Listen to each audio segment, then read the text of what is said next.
Hello guys. तो आगे बढ़ते हैं। सेक्शन 52 जस्ट हमने कंप्लीट किया है, राइट। तो 51 और 52 समझ में आ गया? जी सर, समझ में आ गया। तो 51 कब लगता है? जब कोई जनरल मेडिकल एग्जामिनेशन चाहिए होता है, कोई एविडेंस कलेक्ट करने के लिए। लेकिन 52 कब लगता है? जब कोई एक्यूज्ड, रेप एक्यूज्ड का मेडिकल एग्जामिनेशन करना है तो सेक्शन 52 लगता है। कोई डाउट है क्या सर? बिल्कुल नहीं सर। ठीक है, ओके। तो एक डिफरेंस लिख लो, क्या है दोनों सेक्शन में, फिर ओवरऑल डिफरेंस लिखेंगे आगे बढ़कर, आगे जब पढ़ेंगे तो।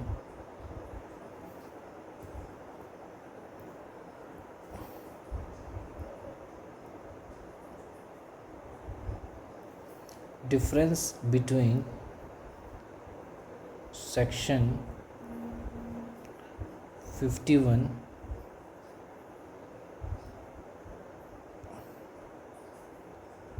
And section 52। ठीक है,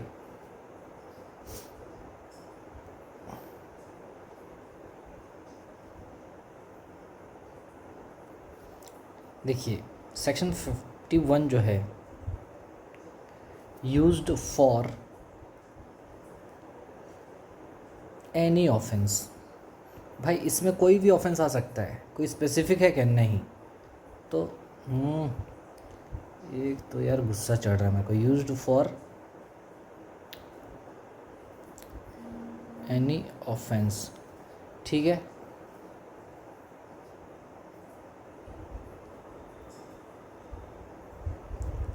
व्हेन मेडिकल एग्ज़ाम, भाई क्या हो रहा है? एक सेकंड गाइस, थोड़ा कोई कुछ इसमें प्रॉब्लम है। हाँ, used for any offence, used for any offence. ये कंटिन्यूएशन पहले बता दूं, ये प्रीवियस लेक्चर का कंटिन्यूएशन में ही बन रहा है, क्योंकि अलग अलग कर देने से क्या होता है ना, जिस जिस बंदे को जो सेक्शन का ज़रूरत होगा वो वही टॉपिक देखेगा, ठीक है। इसलिए थोड़ा अलग कर दे रहा हूँ मैं, और इससे क्या होता है ड्यूरेशन भी थोड़ा कम हो जाता है। देखिए, तो सेक्शन 51 का भी यूज़ होता है, यूज्ड फॉर एनी ऑफेंस, कोई सा भी ऑफेंस के लिए। When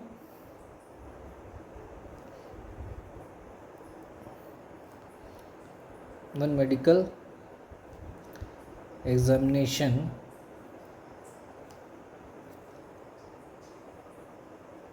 helps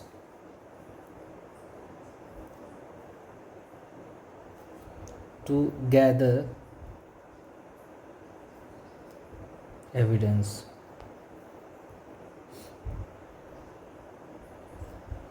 used for any offense when medical examination helps to gather evidence, ठीक है।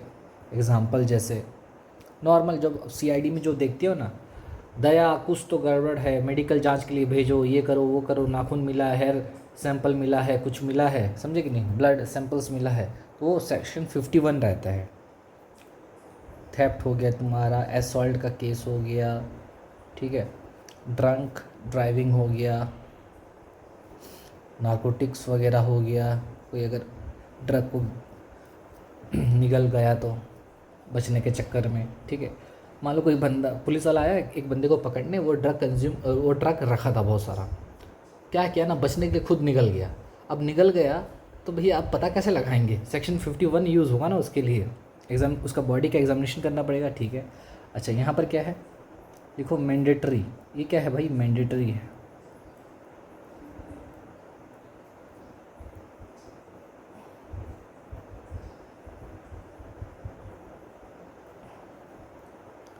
For rape or attempt to rape cases has detailed procedures and safeguards।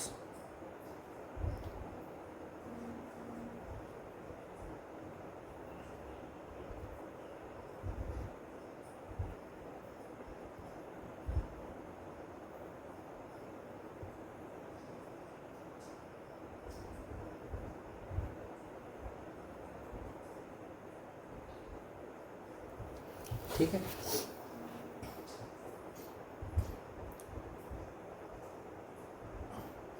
तो ये मैंडेटरी होता है रेप और अटेम्प्ट टू रेप के लिए, समझ में? रेप और अटेम्प्ट टू रेप के लिए ये मैंडेटरी है। तो सेक्शन 51 और 52 में क्या डिफरेंस है समझ में?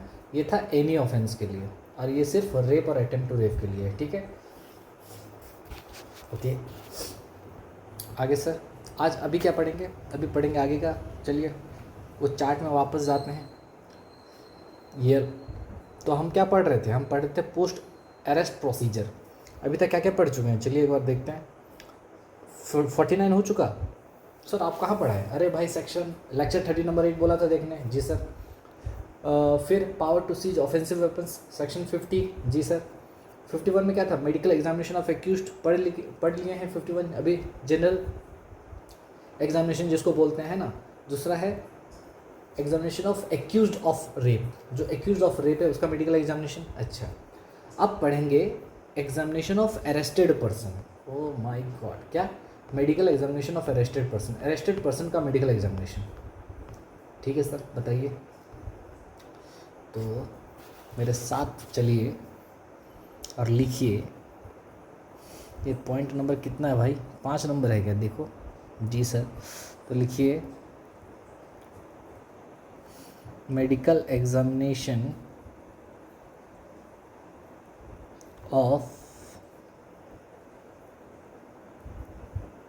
arrested person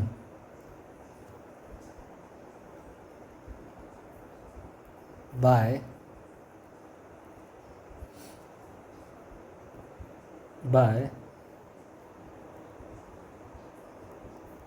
मेडिकल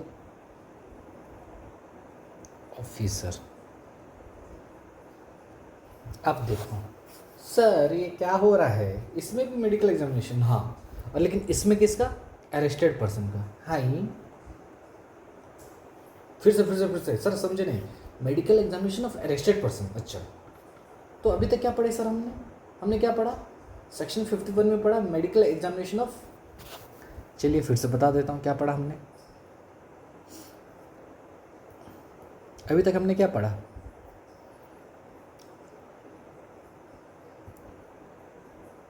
हमने पढ़ा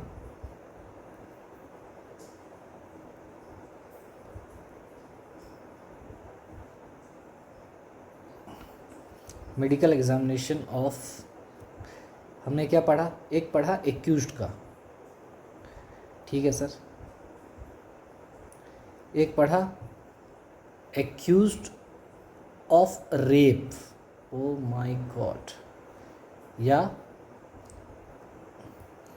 ये लग रहा है पेंसिल का चार्ज खत्म हो गया भाई, इधर उधर बह रहा है ये। और एक्यूज्ड ऑफ रेप और अटेम्प्ट टू रेप, ठीक। एक्यूज्ड ऑफ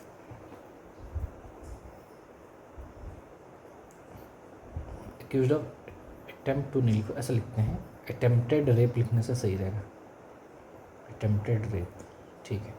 अच्छा, और एक क्या पढ़े अभी जो लिखने वाले हैं, पढ़ने वाले हैं, वो है अरेस्टेड पर्सन। हैं सर ये तो सभी की जैसा लग रहा है सर, ये तो वही लग रहा है जो सब सेम लगते हैं, प्रीलिम्स में सारे सेम लगते हैं।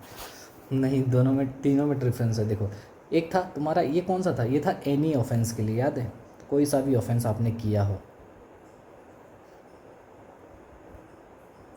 ठीक है।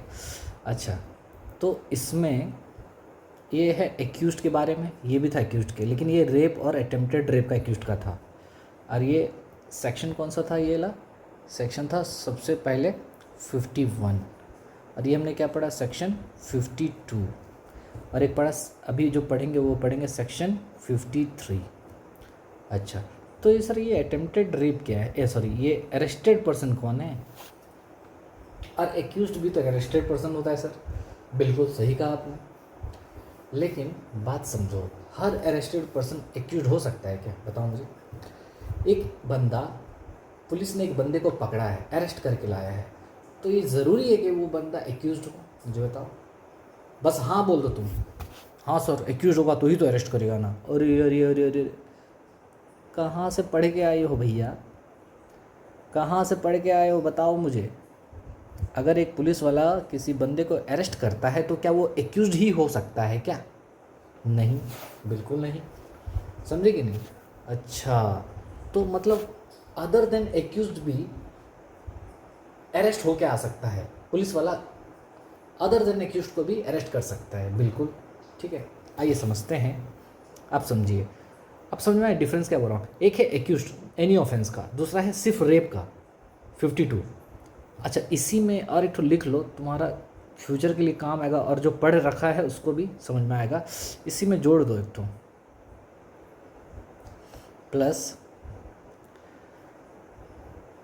सेक्शन 184। याद आ रहा है सर? नहीं याद आ रहा है? अरे जो पढ़े हैं, मेडिकल एग्जामिनेशन ऑफ किसका? मेडिकल एग्जामिनेशन ऑफ, बोलो मेरे साथ, कौन बोलेगा? Very good, medical examination of victim of rape. Oh my God, भाई बहन लोग, ये है भाई 52 और ये बहन 52 है तुम्हारा।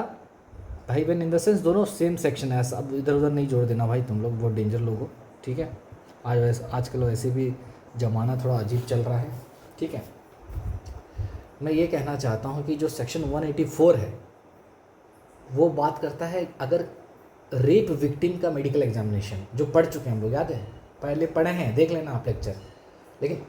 लेकिन एक्यूज्ड का कहाँ पर है? 52 में। तो इसको जब पढ़ोगे 52 को, तो 184 को भी पढ़ लेना, तो आपको एक तो मतलब एक जगह आ जाता है, लिंक कर सकते हो। समझ में आ रहा है? जी सर। तो अभी तक हमने क्या पढ़ा, देखिए मैं अच्छे से बता रहा हूँ, ठीक है। बहुत मेहनत लगता है, आप कोई वीडियो को देखती मेरे ख्याल से देखते हो लेकिन सब्सक्राइब नहीं करते हो, लाइक नहीं करते, भाई ऐसा नहीं चलेगा। व्यू देखता हूँ मैं, अच्छा खासा व्यू आता है लेकिन लाइक नहीं आता, भाई लाइक तो करो यार, ठीक है। चलिए, तो medical examination of accused section 51, फिर एक्यूज्ड ऑफ रेप 52, लेकिन रेप के जो विक्टिम है उसका कहाँ पर है? 184 में। ओहो, जी जी जी। अच्छा, अगर मेडिकल एग्जामिनेशन सिर्फ अरेस्टेड पर्सन का करेंगे तो 53 में। सर एक्यूज्ड भी तो अरेस्टेड पर्सन है, बिल्कुल है। एक्यूज्ड अगर है तो 51 में आ जाएगा। लेकिन अरेस्टेड पर्सन बोलने का क्या मतलब था सर, वो तो बताओ। सिर्फ अरेस्टेड पर्सन क्यों डाल दिया? देखो, ये है अरेस्टेड पर्सन,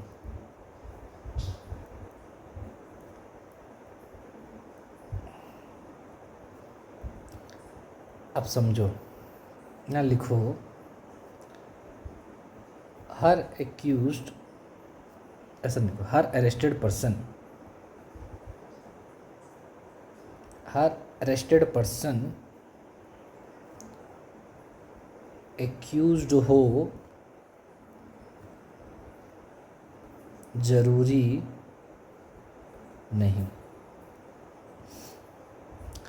हर अरेस्टेड पर्सन एक्यूज्ड हो जरूरी नहीं, समझे? मतलब क्या? एग्जाम्पल,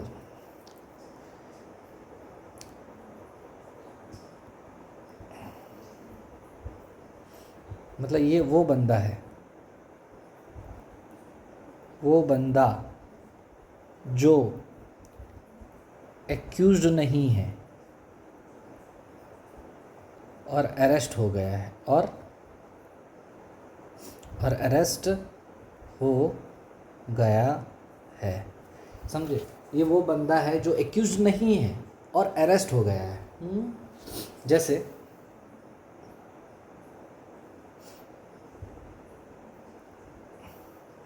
जैसे विटनेस को समन भेजे, समन भेजा गया, विटनेस को समन भेजा गया बट वो नहीं आया, तो पुलिस ऑफिसर उसे अरेस्ट कर लिया।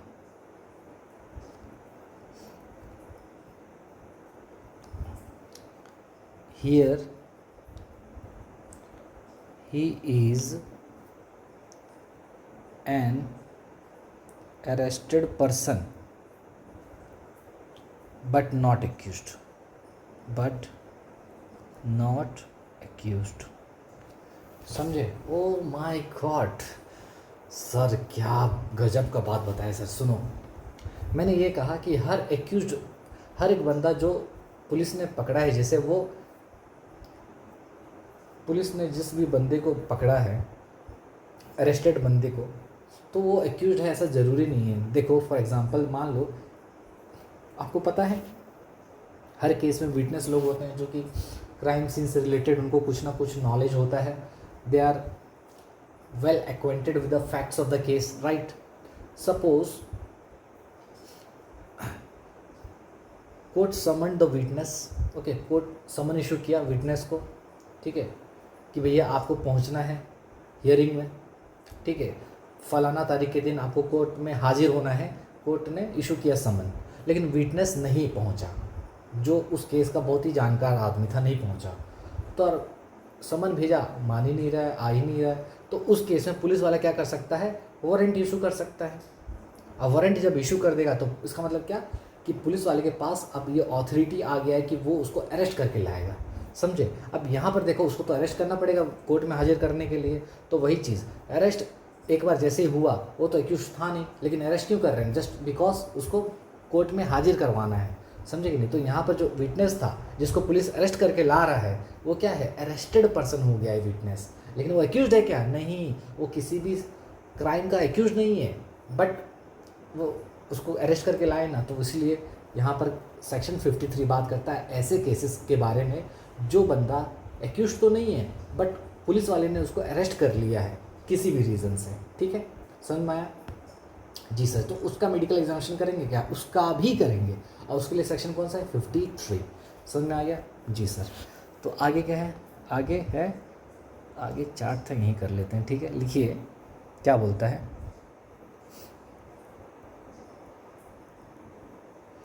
मेडिकल एग्जामिनेशन, देखिए आपको थोड़ा साउंड का दिक्कत हो रहा होगा, मुझे मालूम है, क्योंकि मैं फ़ैन चला लिया हूँ, बिना फ़ैन चलाए नहीं हो रहा है, बहुत गर्मी लग रहा है, एसी वगैरह नहीं है बाहर तरफ, समझ में आ रहा है।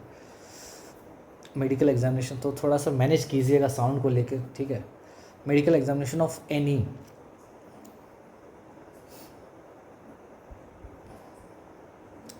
ऐसा करो,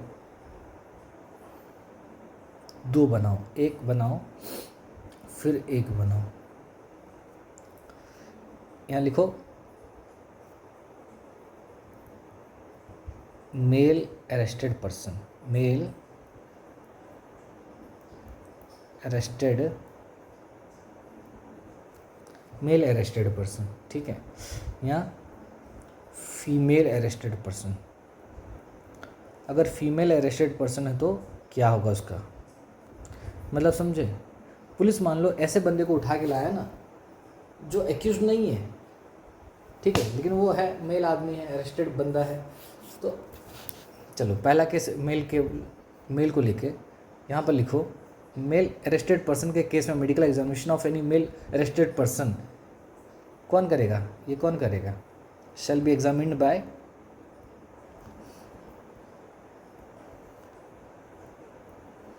shall be examined by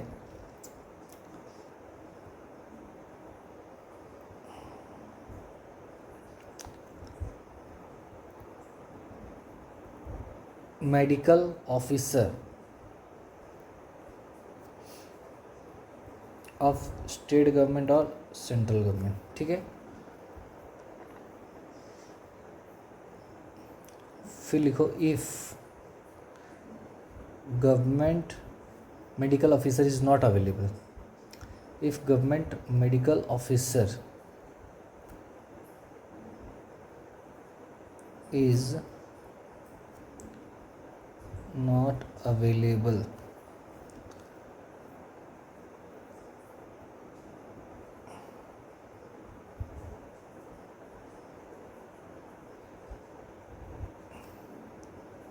तो उस केस में रजिस्टर्ड मेडिकल प्रैक्टिशनर।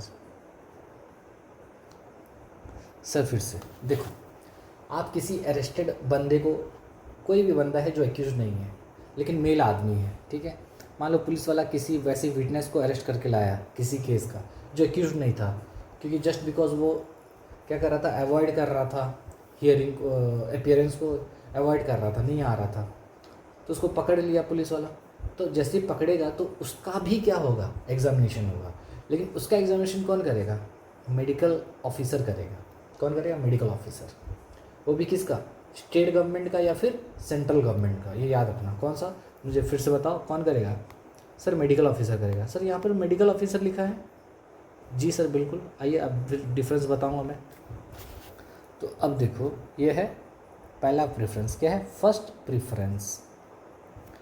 जब कभी भी अरेस्टेड, जब कभी भी बंदा जो एक्यूज नहीं है, नॉट एक्यूज्ड, यहाँ पर लिख दो, अरेस्टेड पर्सन नॉट एक्यूज्ड लिख दो, ठीक है।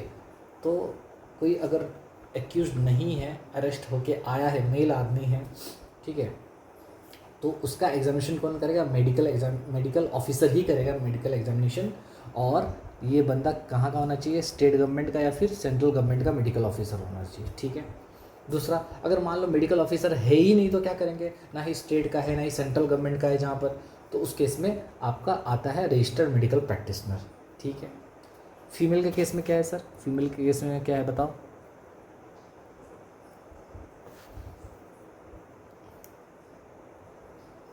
तो female arrested person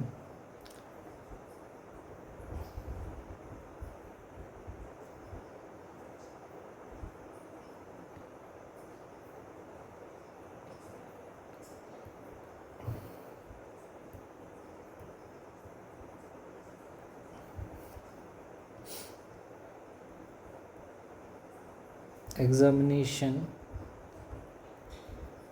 shall be conducted by, वही दो केस,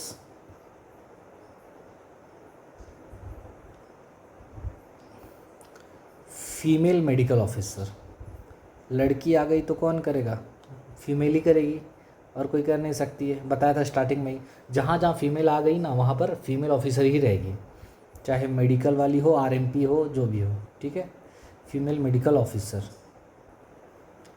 ठीक है। अगर वो नहीं है तो if female medical officer is not available, अगर वो अवेलेबल नहीं है तो फीमेल आरएमपी कौन करेगा भाई, फीमेल आरएमपी। समझ में आ रहा है मैं क्या बोल रहा हूँ, ठीक है। कोई डाउट है क्या, बताइए मुझको, थोड़ा 2 मिनट रुकिए, मैं एक चीज़ चेक कर लेता हूँ।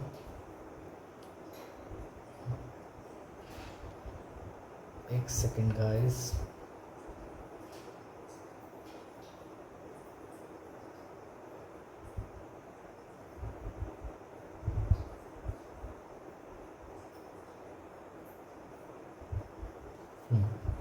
ठीक है, समझ में आया। तो यहाँ पर मैंने क्या कहा, फिर से देखिए, मेडिकल एग्जामिनेशन जो अरेस्टेड बंदा है, जो एक्यूज नहीं है, आदमी है, तो मेडिकल ऑफिसर सेंट्रल गवर्नमेंट का या फिर स्टेट गवर्नमेंट का होना चाहिए। अगर मेडिकल ऑफिसर नहीं है सेंट्रल गवर्नमेंट स्टेट गवर्नमेंट का, तो रजिस्टर्ड मेडिकल प्रैक्टिशनर करेगा। ऐसी लड़की अगर है तो वही फीमेल करेगी, फीमेल, लेकिन मेडिकल ऑफिसर होना चाहिए। और फीमेल मेडिकल ऑफिसर अगर नहीं है तो कौन करेगा, फीमेल रजिस्टर्ड मेडिकल प्रैक्टिशनर करेगी, ठीक है जी सर, समझ आ गया। सर अब मुझे बताओ, एक डाउट है सर, बोलो सर, ये मेडिकल ऑफिसर क्या है होता है और आरएमपी क्या होता है। देखो जनरल मैं बता रहा हूँ, जो गवर्नमेंट डिपार्टमेंट में काम करते हैं ना, जो डॉक्टर, उसको मेडिकल ऑफिसर बोला जाता है, ठीक है। गवर्नमेंट डिपार्टमेंट में जो काम करते हैं, लेकिन जो गवर्नमेंट डिपार्टमेंट में काम नहीं कर रहे हैं, प्राइवेट अपना है, लेकिन जो डॉक्टर हैं उसको क्या बोलेंगे, रजिस्टर्ड मेडिकल प्रैक्टिशनर बोलेंगे। समझ में आ रहा है। तो ये बेसिक डिफरेंस है, इतना समझ लेना, ठीक है मैं क्या बोल रहा हूँ। तो यहाँ पर जो भी लोग हैं ना, मेडिकल ऑफिसर बोल रहा है, ये बात कह रहा है कि भैया क्या बोल रहा है कि गवर्नमेंट डिपार्टमेंट में जो डॉक्टर काम कर रहे हैं उसके बारे में बोल रहा है। तो गवर्नमेंट डिपार्टमेंट में जो डॉक्टर काम कर रहे हैं वो लोग मेडिकल एग्जामिनेशन करेंगे अरेस्टेड बंदे का, लेकिन वो है ही नहीं तो कोई प्राइवेट बंदा से करवा लेंगे। आरएमपी होना चाहिए बस, रजिस्टर्ड मेडिकल प्रैक्टिशनर होना चाहिए, ठीक है, ये याद रखना। ओके। उसी तरह से फीमेल मेडिकल ऑफिसर बोल रहा है यहाँ पर, कोई डाउट है क्या? नहीं। अगर वो नहीं है तो कोई register medical, female register medical practitioner उससे करवा लेंगे, ठीक है। ये हो गया तुम्हारा सेक्शन 53 का। बाकी इंपॉर्टेंट जो पॉइंट्स लिख लेते हैं, 2-4 पॉइंट्स हैं, उसके बाद तो ख़त्म है। हाँ, लिख लो, 3-4 लाइन ही है और इसमें कुछ है ही नहीं, ठीक है। सबसे पहले लिखो, the examination should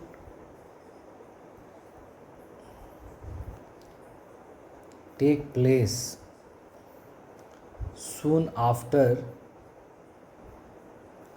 the arrest। Obviously arrest होने के बाद ही तो करोगे ना एग्जामिनेशन, जल्दी वो भी करना पड़ेगा, मतलब जल्दी वो रहा करने। If the medical officer, MO लिखूँ क्या? MO if the MO believes that another examination is necessary. ये बहुत इंपॉर्टेंट पॉइंट है। अगर मान लो एमओ को लगता है कि और एक एग्जामिनेशन का ज़रूरत है, तो वो कर सकते हैं क्या? Obviously they may conduct it again, they may conduct it again, वो फिर से कर सकते हैं, ठीक है। फिर है तुम्हारा मेडिकल रिपोर्ट का requirement, medical report requirements.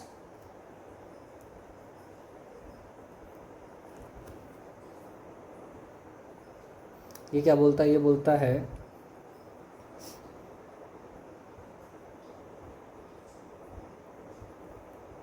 The medical officer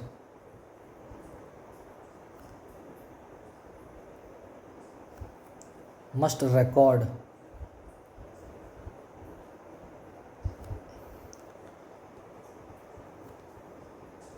any injury or makes or injury or marks of violence on the arrested person, ठीक है। अरेस्टेड पर्सन पे मान लो मारपीट हुआ, अगर हुआ है तो उस रिपोर्ट में लिखा जाएगा। द एप्रोप्रिएट टाइम, कब हुआ था, the appropriate time when such injuries or marks were inflicted, कब वो इंजरी हुआ था, उसका टाइमिंग लिखने के लिए were inflicted।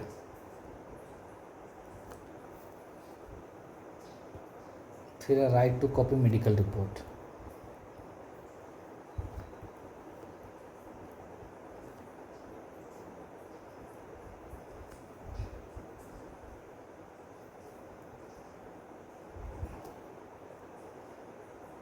Right to copy medical report,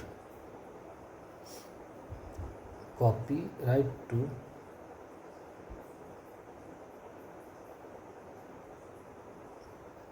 ऐसा लिखते हैं, right to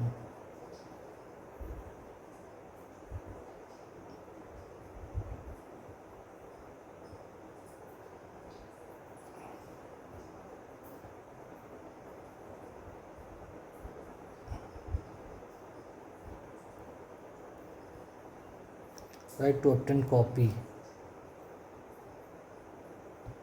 right to obtain copy of medical report, ठीक है। मेडिकल रिपोर्ट के कॉपी को लेना। ये बोलता है a copy of medical report arrested person का, हाँ, मस्ट बी गिवन टू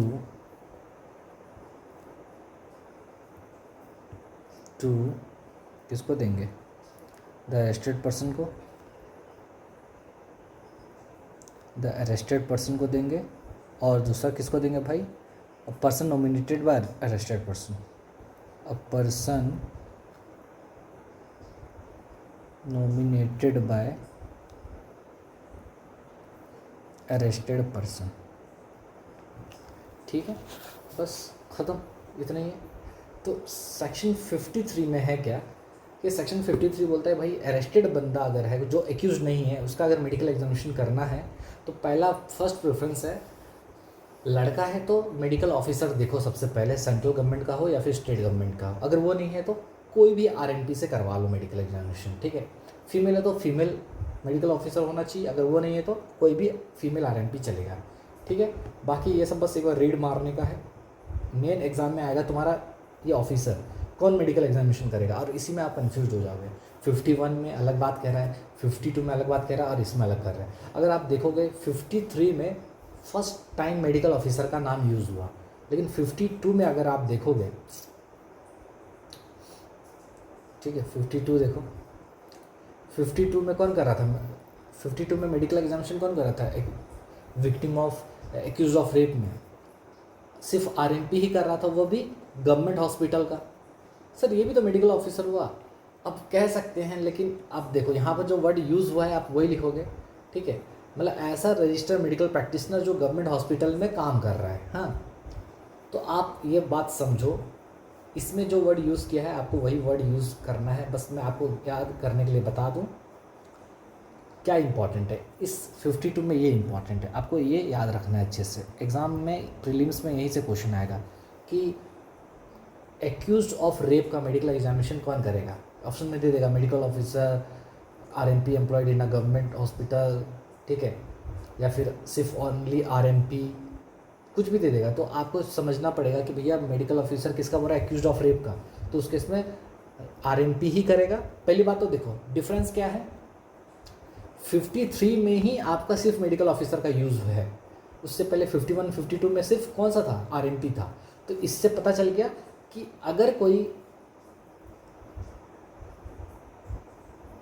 अगर मेडिकल आरएमपी के अगर कोई पूछ रहा है एक्यूज्ड ऑफ रेप के बारे में कि उसका कौन करेगा मेडिकल एग्जामिनेशन, तो आपको ये समझ में आना चाहिए कि भैया ये है 52 नंबर, और 52 नंबर में आरएमपी ही आएगा।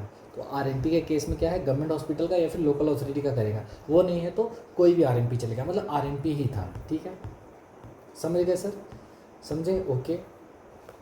और मुझे कुछ बताना है क्या, देख लूँ, थोड़ा देख लेता हूँ और कुछ मुझको आपको बताना है क्या।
एक सेकंड में एक चीज़ देख रहा हूँ, देख लेते हैं उसके बाद।